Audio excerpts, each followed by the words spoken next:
an awkward English situation. In this lesson, you'll learn about adverb placement and bluegrass music. This conversation takes place on the phone while on break. And it's between June and Mitch. The speakers are coworkers, but Mitch is a bit strange, so June will be speaking professionally and Mitch will be speaking casually. Let's listen to the conversation.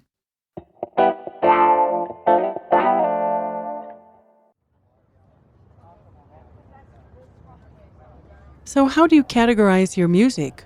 Who are some of your major influences?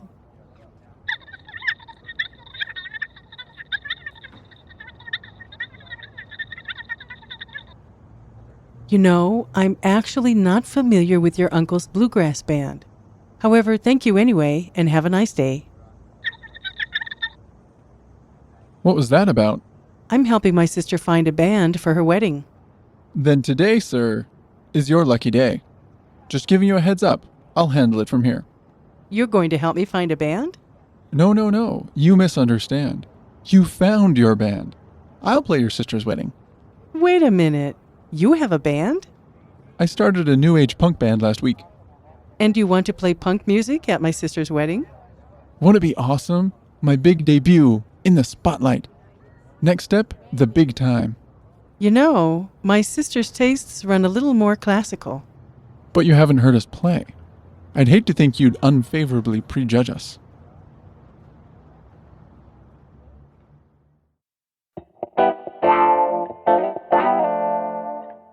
Okay, so it seems that Mitch is a bit confused as to the appropriateness of music at weddings, right? Yeah, he's thinking about himself. Yeah, not particularly concerned about the wedding in general, just about his own big debut. Uh-huh. Earlier in the conversation, they talked about bluegrass music. Let's talk about that for a second. Mm-hmm. Bluegrass is a form of roots music and could be considered a subgenre of country music. To the trained ear, influences from Scotland, Ireland, England, and even some jazz can all be heard in bluegrass music. Bluegrass is typically a dance music and consists of a fiddle, a type of violin, an upright bass, a mandolin, an acoustic guitar, and a banjo. Bluegrass music is traditionally played on acoustic string instruments. Rarely will a bluegrass musician use any kind of amplification. Bluegrass is typically very fast, with the rapid rhythms played simultaneously throughout a piece. One famous bluegrass singer and fiddler, violinist for those of you who care, is Alison Krauss. She has won multiple Grammy Awards for her music.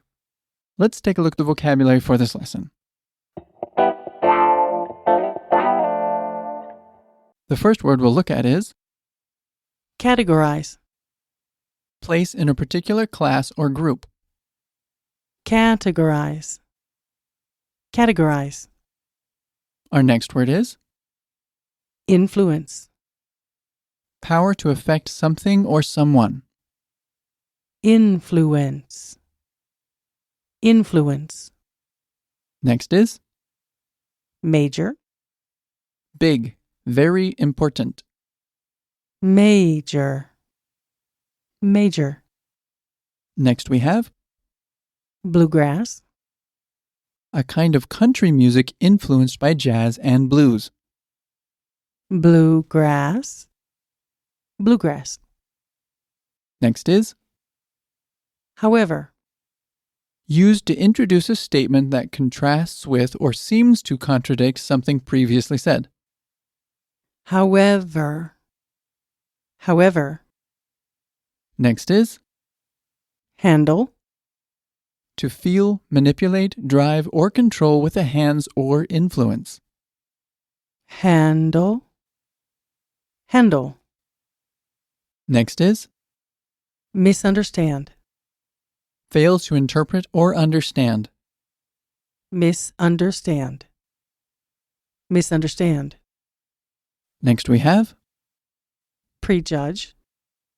form a judgment on prematurely. Prejudge. Prejudge. Next is Punk. a fast and loud style of rock music which often features aggressive or offensive lyrics and performances. Punk. Punk. Next is New age. a movement characterized by alternative approaches to traditional Western culture. New age. New age. And our last word is Debut. a first appearance. Debut. Debut. Let's have a closer look at the usage for some of the words and phrases from this lesson, In the dialogue, we heard the noun heads up. which is part of an expression, give you a heads up. This phrase refers to the movement of lifting up your head in order to pay attention to something. It was frequently used in situations where something would be coming from above. The classic example is a baseball game where the ball is hit high in the air and the players have to look up in order to see and catch it. Could you break this down for us? Heads up. And one time fast? Heads up. Perfect. What's next? Our next phrase is the big time. Which means to be famous. This phrase refers to the concept of fame and fortune, performing at important events, and being a respected artist. One way to remember this phrase is to remember that famous artists always have bigger time slots at concerts. Could you break this down for us? The big time. And one time fast. The big time. Perfect. Let's take a look at the grammar point. Barbara, what's the focus of this lesson? The focus of this lesson is adverb placement in English. In the dialogue, we heard the phrase. However, thank you anyway, and have a nice day. Now, adverbs provide information about how, when, or where something is done. It's easy to understand what adverbs do by breaking the word apart. Add, verb. Adverbs add something to the verb. Adverbs are actually a category which can be subdivided based on function. Generally, adverb placement is taught relative to the type of adverbs. Adverb placement at the beginning of a clause or sentence is referred to as initial position. Initial position adverbs are used when a connecting adverb joins a statement to the preceding clause or sentence. It's important to remember that these connecting adverbs require adverb placement at the beginning of a phrase in order to connect it to the phrase that comes before. Some common connecting adverbs are however, consequently, then, next, and still. For example, life is hard, however, life can be even harder. Or, my friend Jeffrey never enjoyed school, still he went and got his degree and now has a good job. Time adverbs are another type of adverb. Time adverbs are also used at the beginning of phrases to indicate when something should happen. It's important to note that time adverbs are the most flexible of all adverbs in their placement. For example, tomorrow Alexander will travel to his uncle's apartment in New York. Or, sometimes, Sarah enjoys a relaxing day at the park.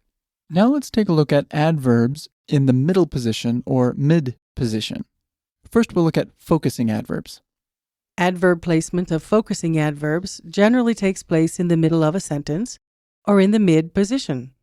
Focusing adverbs put the emphasis on one part of the clause in order to modify, qualify, alter, or add additional information.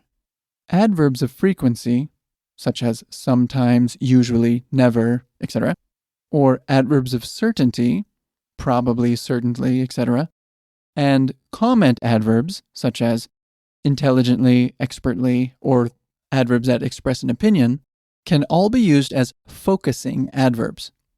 For example, Christy calmly put her keys in her purse as she got out of the car.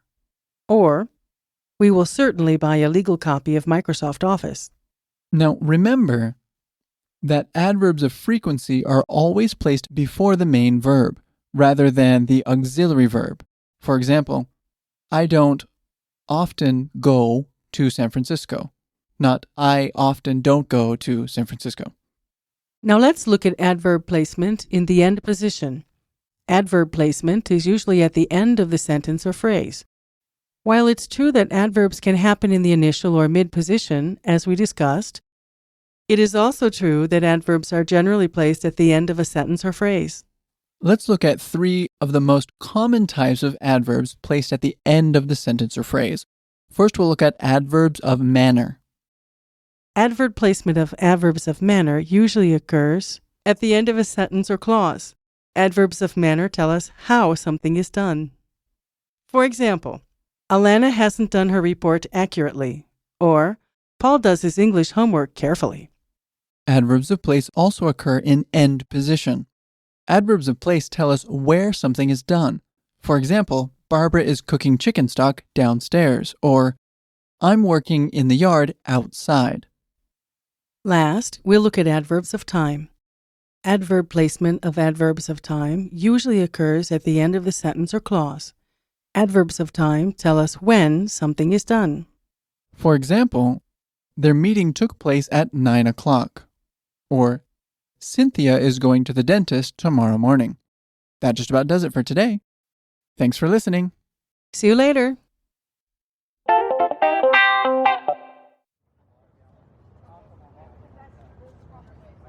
So how do you categorize your music? Who are some of your major influences?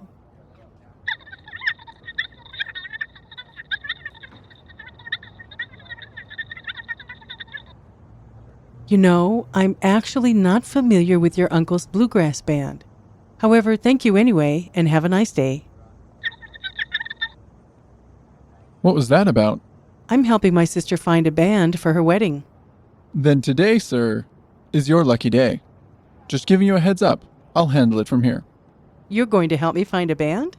No. You misunderstand. You found your band. I'll play your sister's wedding. Wait a minute. You have a band? I started a new age punk band last week. And you want to play punk music at my sister's wedding? Won't it be awesome? My big debut in the spotlight. Next step, the big time. You know, my sister's tastes run a little more classical. But you haven't heard us play. I'd hate to think you'd unfavorably prejudge us.